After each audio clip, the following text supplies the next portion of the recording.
Have you ever wondered who should be in the Rock and Roll Hall of Fame? Well, you've come to the right place. Here are some reasons why one of the bands should be in the Rock and Roll Hall of Fame.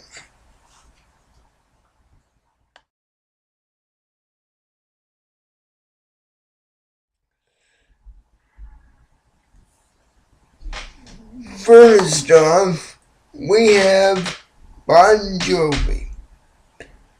Their work in the 1980s has inspired a number of bands, from the post-grunge movement with groups like Nickelback, Rolling for Soup, and the Goo Goo Dolls, to pop country like Jewel and Darius Rucker. They have provided a way to combine heavy metal sounds with prominent hooks to both bands and fans alike. Also, in the 2000s, Bon Jovi helped inspire the pop country artists to enter country from the pop rock movement. Other than the genre and the influences on music, there is an enormous popularity of the band, with each of their 11 studio albums selling over 2 million copies around the world, and also the popularity of their compilation albums and especially a platinum selling box set.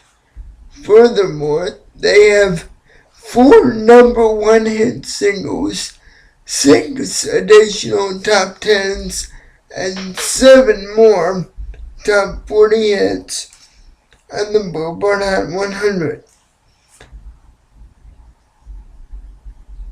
The induction of Bon Jovi is, without any question, a more obvious induction because of the numerous influences they've had over the years.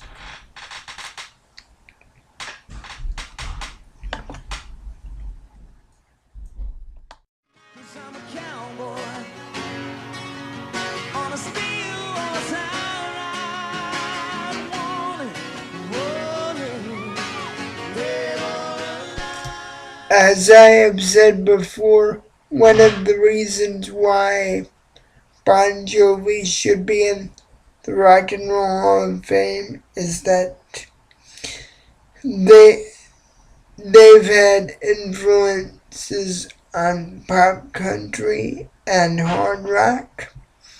Also, they have had 3 decades of success. And lastly, they have had outstanding touring work throughout their careers.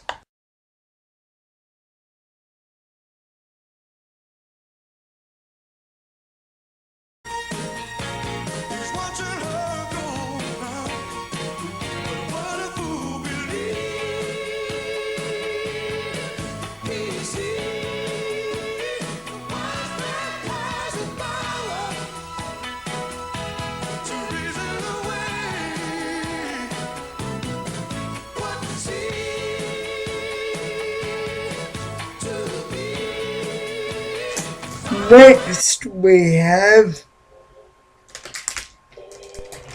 the Doobie Brothers. The Doobie Brothers should obviously be in the Rock and Roll Hall of Fame for so many reasons. First of all, They've had major contributions to rock and roll, including rhythm and blues, country rock, bluegrass, and hard rock.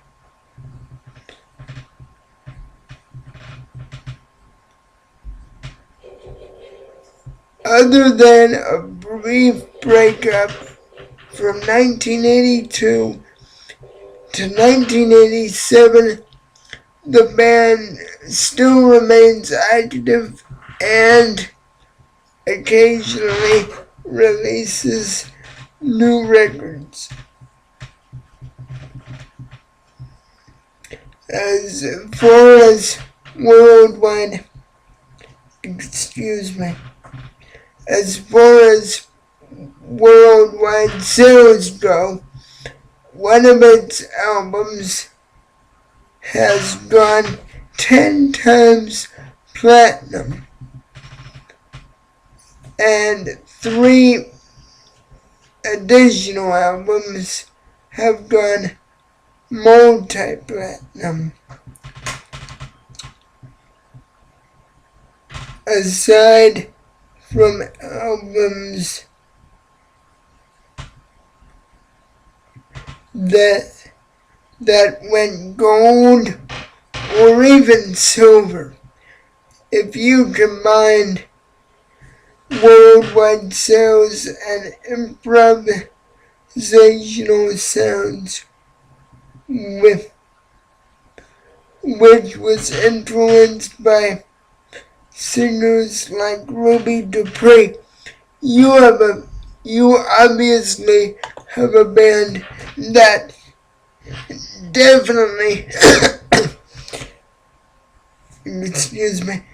definitely deserves Rock and Roll Hall of Fame status.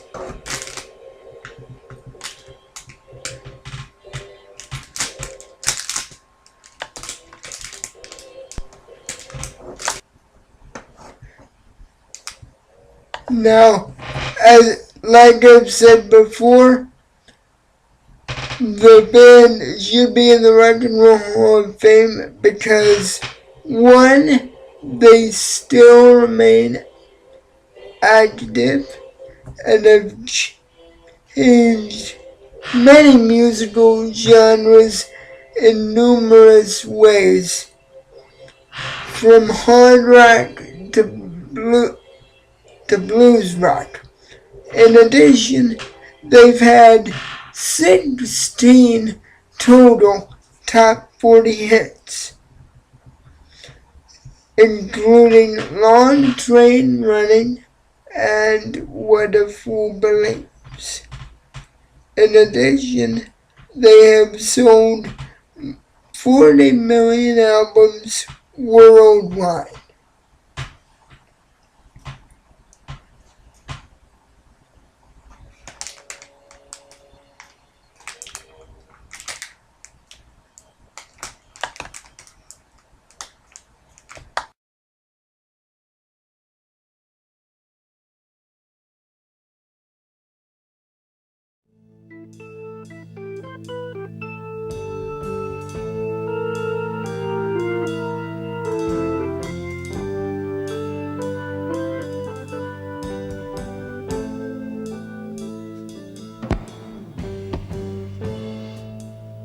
Sweet child, in time, you'll see the line that's drawn between the good and the bad. See the blind man, yeah, he's shooting at the world, bullets flying, taking toll.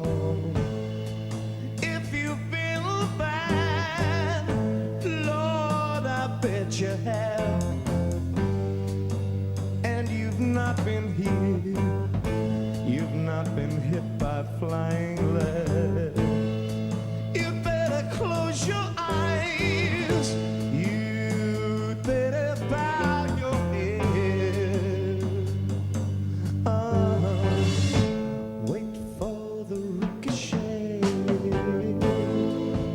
lastly, we have Deep Purple.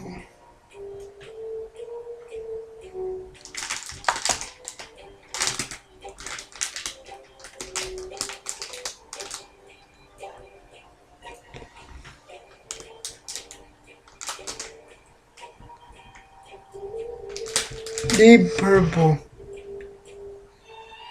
They have been active since 1984, since 1985.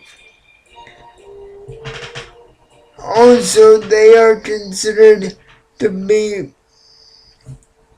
among the pioneers of heavy metal and also modern hard rock. However, their musical approach evolved over the years. First of all, initially they were formed as a progressive rock band.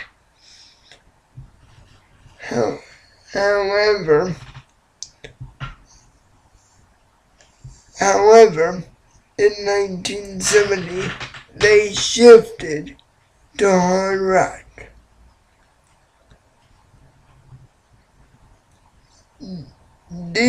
Along with Led Zeppelin and Black Sabbath, Deep Purple has been referred to as the unholy trinity of British hard rock and heavy metal in the early to mid-1970s.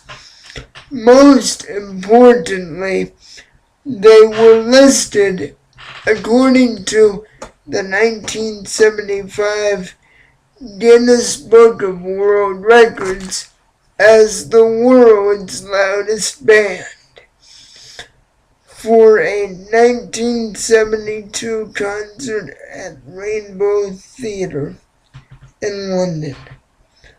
In addition, they have sold 100 million albums, around the world, including 8 million certified units in the United States of America. In addition, most of British rock music had many blues influences, such as those of Eric Clapton, Led Zeppelin, and the Rolling Stones. However, Deep Purple set the stage for what was to become hard rock music later in the 70s.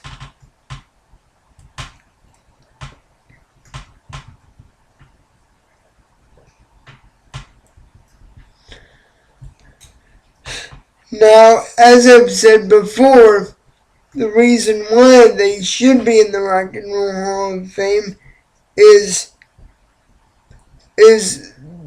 their musical shift has changed over the years from progressive rock to hard rock, as we would call it today, or heavy metal, as it was in the 70s. Second, they are one of the most influential rock bands of all time. Lastly, also, their highest charted song in this country and most famous song is Smoke on the Water, which is known for its beginning signature guitar riff. Lastly, as I've said before, they were known as the world's loudest band, according to the Guinness Book of World Records.